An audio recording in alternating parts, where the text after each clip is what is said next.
Hello and welcome to a new review of the new episode of Game of Thrones, Kissed by Fire.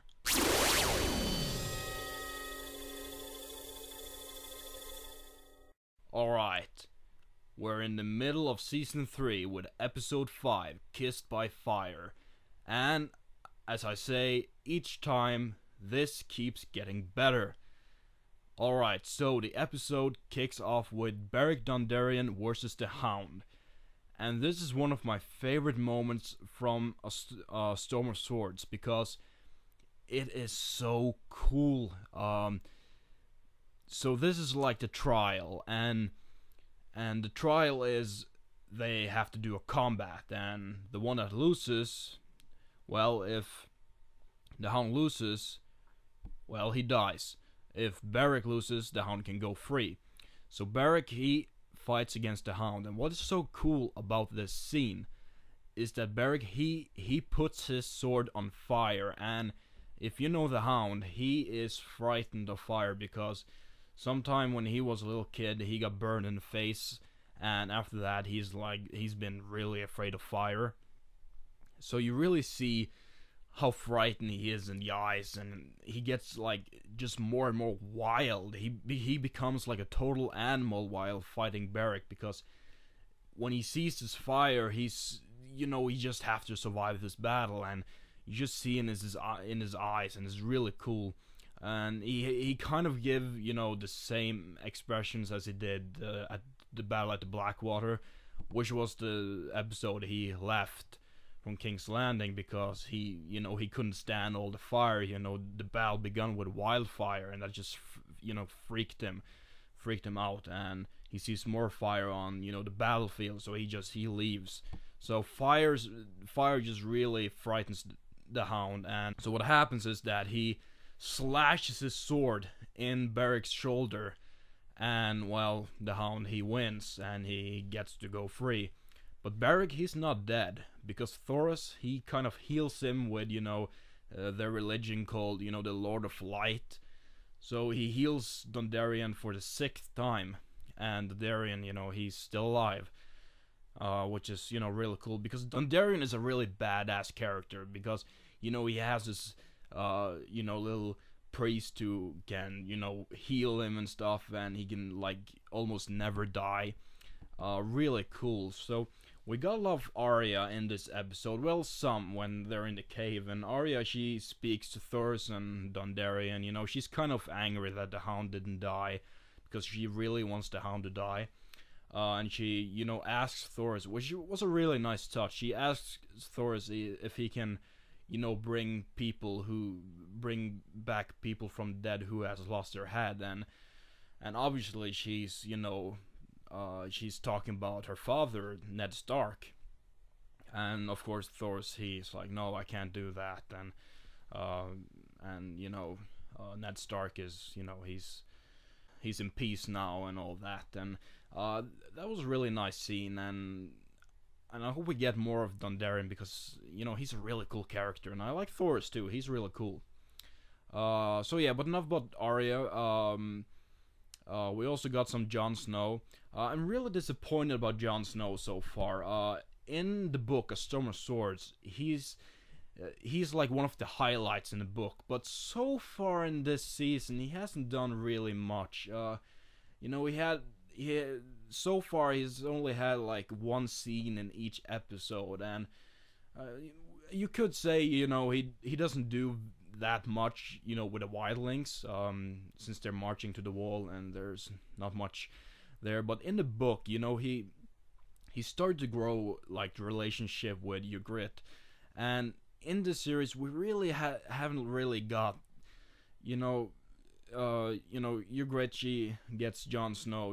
He follows Ygritte to a little cave where they make love. But this scene in the book didn't happen way far in the middle of the book. Well, since we're in the middle of the season, but it's just that between the beginning and the love scene, and before they made love, they had a little relationship. They talk sometimes, and at night they did, some stuff, and now finally when they go to the cave, they like just let loose and, make love for the first time, just real. And that was that was kind of nice to see in the books. But in the series, we haven't really got much of Jon Snow and Ygritte together before now.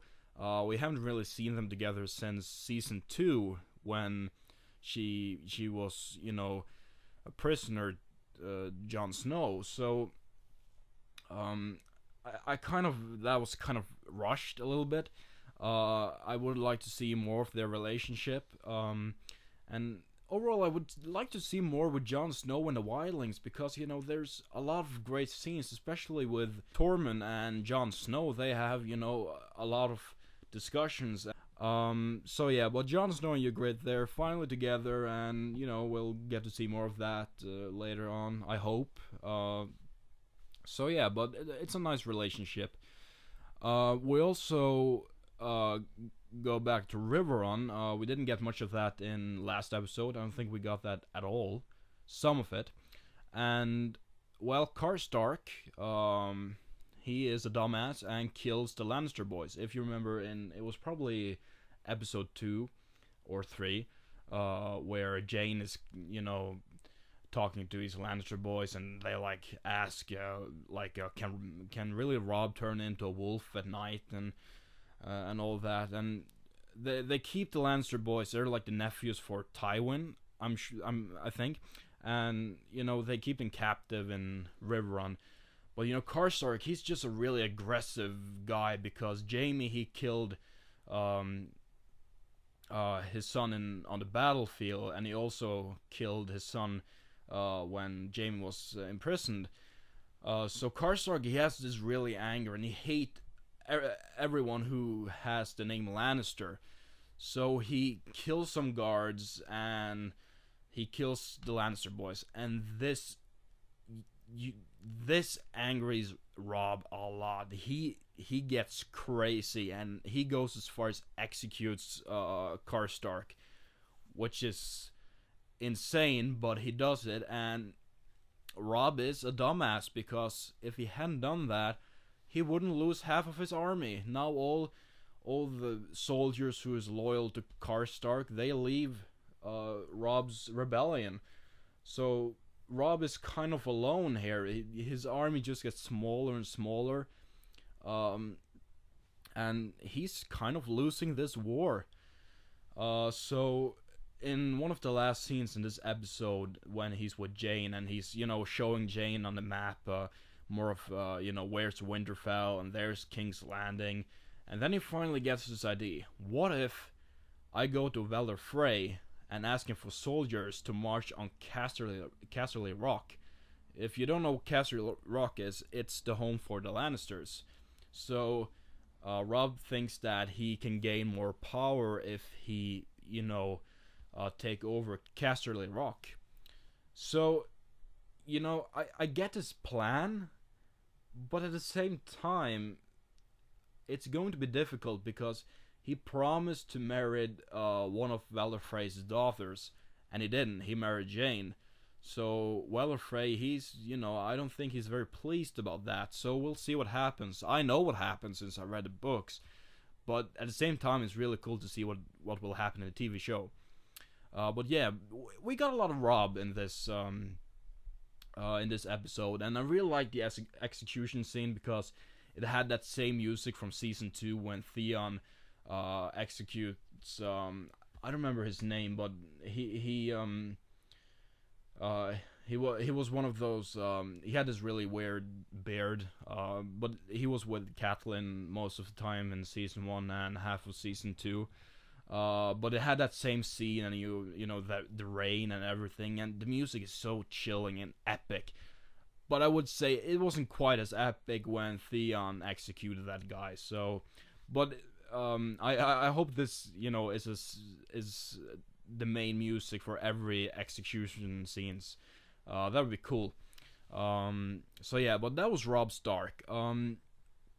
We got a lot of Jaime and Brienne again. They finally arrived at Harrenhal. And guess what? Rose Bolton is at Harrenhal. You might remember in the first episode in season 3 where Rob gets to Harrenhal, and when he finds out that his grandfather, or Catelyn's father, has died, and they have to go back to Riverrun to, come to the funeral and stuff like that. Rose Bolton, he stays at Harrenhal. And Jaime and Brienne, they have arrived at Harrenhal, along with the brave companions. And Jaime, he meets the Maester at Harrenhal, and he gets to fix his arm, and the Maester says, oh, we have to cut off the whole arm because of like the infection and all that. So Jaime, he's a badass, and after that he goes for a bath with Brienne, and Jaime, he's almost conscious because he's he's just like cleaned his cut off hand or arm. He's cleaned his flesh with like hot warm wine, and I feel sorry for Jaime, but he has Nikolai Coster-Waldau, who plays Jaime. He is fantastic because he gives his best performance as Jaime so far in the series, because he has this scene with Brienne in the bathtub where he talks about the rebellion and how it was when everybody calls him Kingslayer because he killed Aerys Targaryen. But what they don't know, nobody knows this, is that Aerys Targaryen actually planned to burn King's Landing to the ground with wildfire, and he also ordered Jaime to kill his own father. So Jaime had a reason to kill Aerys Targaryen, but he never told anyone why. And so nobody knows this, and you see Brienne, she's really shocked what Jaime says to her. And I think Jaime will gain more respect from Brienne after this. And Jaime, he faints, and he has a really high fever. So yeah, but that was a really, really good scene. We also got a discussion between Barristan and Mormont. They're marching. I don't remember the name, but they left Astapor and they go to another city with Daenerys' army. And it was kind of nice to see Mormont talk with someone else than just Dany, because you got to see more of the funny side of Mormont, and I thought that was really great to see. And we also got more Stannis. We haven't got really much Stannis. Stannis was one of the highlights in season 2. The whole build up to episode 9 with the Battle of Blackwater, and you haven't seen much Stannis, and it's understandable since he lost the battle, and he's kind of down in the ground, and he's he doesn't have much soldiers left, and he's not like he's kind of lost his own belief. But Melisandre, she still believes that he'll take the throne. But what was really nice with Stannis in this episode is that he doesn't really discuss about going back to King's Landing or start a new battle or anything like that. He actually visits his wife, and this is the first time in the series we see his wife, and I thought that was actually really nice to see.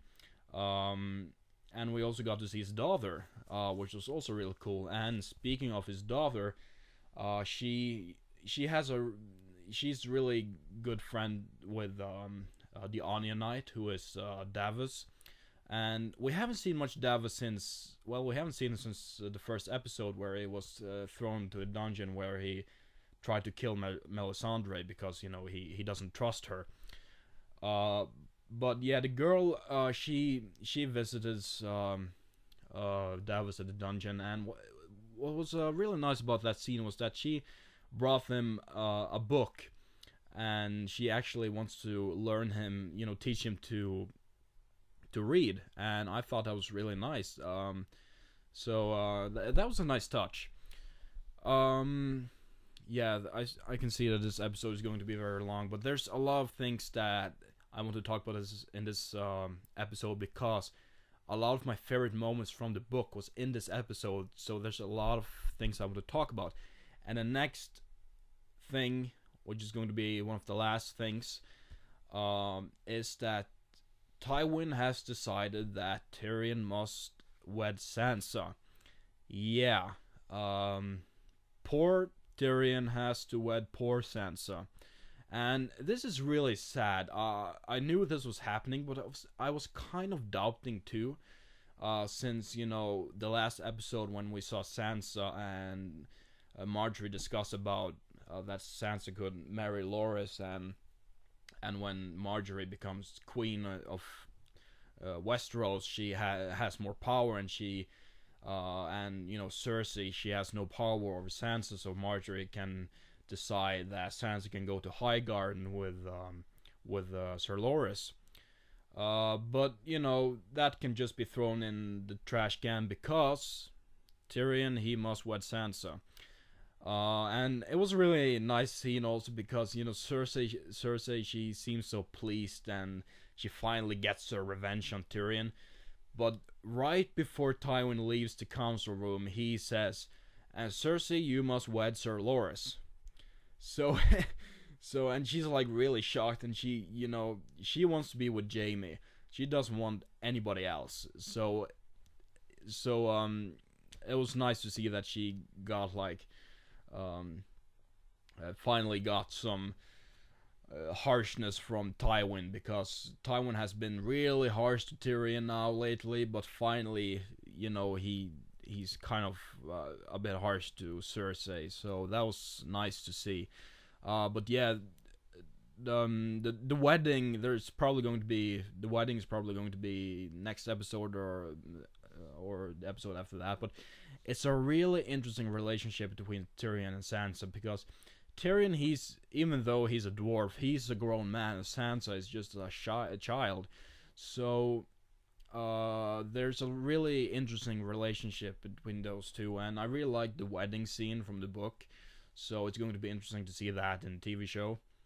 But yeah, just a really great episode, and mainly because a lot of my favorite parts from the book was in this episode. So that was really nice to see.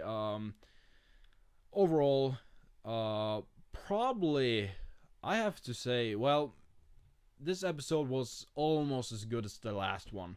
And again, because it had Dondarrion versus the Hound, Jon Snow and Ygritte getting together, Robb executes Karstark, the bath scene with Jaime and Brienne, and and Tyrion must, wed Sansa. So there was a lot of things that I loved about this episode. And another thing I also really liked was that there was a lot of scenes where they mentioned the rebellion against the Mad King, Aerys Targaryen, which I thought was nice to know about that, because they haven't really talked much about that in the show, and in the books they repeat it, all the time. So it was nice to, that they, talk about the rebellion too, because it's a really important part in Game of Thrones, the whole universe of Game of Thrones and the history. The rebellion is one of the most important history in Game of Thrones. So yeah, but this was a great episode. I really enjoyed it, and I just can't wait to see the 5 episode that's left. So yeah, I hope you enjoyed this review.